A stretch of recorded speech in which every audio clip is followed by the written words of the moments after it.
മകരവിളക്കുമായിട്ട് ബന്ധപ്പെട്ട് 15-ാം തീയതി മകരവിളക്ക് ദർശിക്കുന്നതിന് വേണ്ടിയിട്ട് കഴിഞ്ഞ വർഷത്തെക്കാളും കൂടുതൽ തീർത്ഥാടകർ വരുമെന്നുള്ള പ്രതീക്ഷയിലാണ് നമ്മൾ അറേഞ്ച്മെൻറ്റ്സ് ചെയ്തിരിക്കുന്നത്.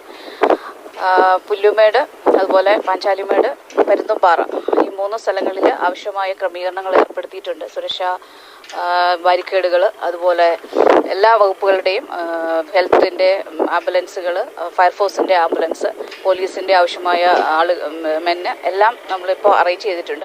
ആൾക്കാർ ശ്രദ്ധിക്കേണ്ടത്, നമ്മൾ ഓരോ സ്ഥലത്തും നമ്മൾ കയറ്റി വിടുന്ന ടൈമും ഇറങ്ങി വരുന്ന സമയവുമുണ്ട്. ആ സമയം നമ്മൾ അനൗൺസ് ചെയ്യും. അനൗൺസ് ചെയ്തതിന് ആ ടൈം പാലിക്കാനുള്ള ശ്രമമാണ് ചെയ്യേണ്ടത്. പിന്നെ ഇത് പുല്ലുമേടിൽ മകരവിളക്ക് ദർശിച്ചതിന് ശേഷം താഴെ സന്നിധാനത്തിലേക്ക് യാതൊരു കാരണവശാലും ഭക്തരെ വിടുന്നതല്ല. തിരിച്ച് വന്ന വഴിയിൽ തന്നെ നമ്മൾ തിരിച്ച് വിടുന്നതാണ്. പിന്നെ അന്ന് ഇവിടെ ഭസ്മം അതുപോലെയുള്ള കത്തിക്കാനോ അതുപോലുള്ള കാര്യങ്ങളൊന്നും ചെയ്യില്ല. Police പേഴ്സണൽസും forest